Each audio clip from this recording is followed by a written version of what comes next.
Risale-i Nur mizanlarından 13. sözün 2. makamının haşiyesidir. Bismihi Subhanehu. Risale-i Nur'daki hakiki teselliye mahpuslar çok muhtaçtırlar. Hususan gençlik darbesini yiyip taze ve şirin ömrünü hapiste geçirenlerin nurlara ekmek kadar ihtiyaçları var. Evet, gençlik damarı akıldan ziyade hissiyatı dinler. His ve heves ise kördür. Akibeti görmez. Bir dirhem hazır lezzeti, ileride bir batman lezzete tercih eder. Bir dakika intikam lezzetiyle katleder, 80.000 saat hapis elemlerini çeker. Ve bir saat sefahat keyfiyle, bir namus meselesinde, binler gün hem hapsin, hem düşmanın endişesinden sıkıntılarla ömrünün saadeti mahvolur. Bunlara kıyasen, biçare gençlerin çok vartaları var ki, en tatlı hayatını, en acı ve acınacak bir hayata çeviriyorlar. Ve bilhassa şimalde koca bir devlet, gençlik havesatını elde ederek, bu asrı fırtınalarıyla sarsıyor.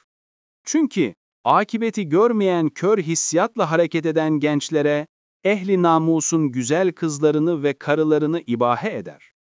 Belki, hamamlarında erkek kadın beraber çıplak olarak girmelerine izin vermeleri cihetinde bu fuhşiyatı teşvik eder.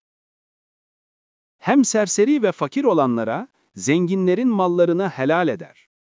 Ki, bütün beşer bu musibete karşı titriyor. İşte bu asırda, İslam ve Türk gençleri, kahramanane davranıp, iki cihetten hücum eden bu tehlikeye karşı, Risale-i Nur'un meyve ve gençlik rehberi gibi keskin kılınçlarıyla mukabele etmeleri elzemdir.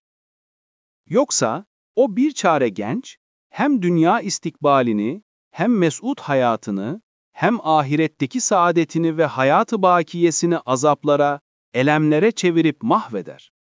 Ve sui istimal ve sefahetle hastahanelere ve hissiyatın taşkınlıklarıyla hapishanelere düşer. Eyvahlar, esefler ile ihtiyarlığında çok ağlayacak. Eğer terbiye-i Kur'aniye ve nurun hakikatleriyle kendini muhafaza eylese, tam bir kahraman genç ve mükemmel bir insan ve mesut bir Müslüman ve sair zihayatlara, hayvanlara bir nevi sultan olur. Evet, bir genç, hapiste 24 saat her günkü ömründen tek bir saatini 5 farz namazına sarf etse ve ekser günahlardan hapis mani olduğu gibi o musibete sebebiyet veren hatadan dahi tevbe edip, sair zararlı, elemli günahlardan çekilse, hem hayatına, hem istikbaline, hem vatanına, hem milletine, hem akrabasına büyük bir faydası olması gibi, o 10-15 senelik fani gençlikle ebedi parlak bir gençliği kazanacağını, başta Kur'an-ı Mucizil Beyan, bütün kütüp ve suhuf-u semaviye kat'i haber verip müjde ediyorlar.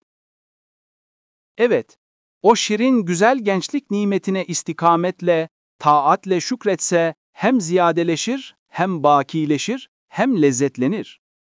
Yoksa, hem belalı olur, hem elemli, gamlı, kabuslu olur gider. Hem akrabasına, hem vatanına, hem milletine muzır bir serseri hükmüne geçmeye sebebiyet verir. Eğer mahpus zulmen mahkum olmuşsa, farz namazını kılmak şartıyla, her bir saati bir gün ibadet olduğu gibi, o hapis onun hakkında bir çilehane-i uzlet olup, eski zamanda mağaralara girerek ibadet eden münzevi salihlerden sayılabilirler. Eğer fakir ve ihtiyar ve hasta ve iman hakikatlerine müştak ise, farzını yapmak ve tevbe etmek şartıyla, her bir saatleri 20'şer saat ibadet olup, hapis ona bir istirahathane ve merhametkârane ona bakan dostlar için bir muhabbethane, bir terbiyehane, bir dershane hükmüne geçer. O hapiste durmakla, hariçteki müşevveş, her taraftaki günahların hücumuna maruz serbestiyetten daha ziyade hoşlanabilir. Hapisten tam terbiye alır. Çıktığı zaman bir katil, bir müntakim olarak değil, belki tevbekar, tecrübeli, terbiyeli, millete menfaatli bir adam çıkar. Hatta Denizli hapsindeki zatların az zamanda nurlardan fevkalade hüsnü ahlak dersini alanlarını gören bazı alakadar zatlar demişler ki, terbiye için 15 sene hapse atmaktansa 15 hafta Risale-i Nur dersi alsalar daha ziyade onları ıslah eder. Madem ölüm ölmüyor ve ecel gizlidir, her vakit gelebilir. Ve madem kabir kapanmıyor, kafile kafile arkasından gelenler oraya girip kayboluyorlar ve madem ölüm ehli iman hakkında idam-ı ebediden terhis tezkeresine çevrilmiş hakikati Kur'aniye ile gösterilmiş ve ehli dalalet ve sefahet hakkında gözle göründüğü gibi bir idam-ı ebedidir, bütün mahbubatından ve mevcudattan bir firak-ı la yezalidir. Elbette ve elbette hiç şüphe kalmaz ki, en bahtiyar odur ki, sabır içinde şükretmek ve hapis müddetinden tam istifade ederek, nurların dersini alarak istikamet dairesinde imanına ve Kur'an'a hizmete çalışmaktır. Ey zevk ve lezzete müptela insan! Ben 75 yaşımda, binler tecrübelerle ve hüccetlerle ve hadiselerle aynel yakin bildim ki, hakiki zevk ve elemsiz lezzet ve kedersiz sevinç ve hayattaki saadet, yalnız imandadır ve iman hakikatleri dairesinde bulunur. Yoksa dünyavi bir lezzette çok elemler var. Bir üzüm tanesini yedirir, 10 tokat vurur gibi hayatın lezzetini kaçırır. Ey hapis musibetine düşen biçareler!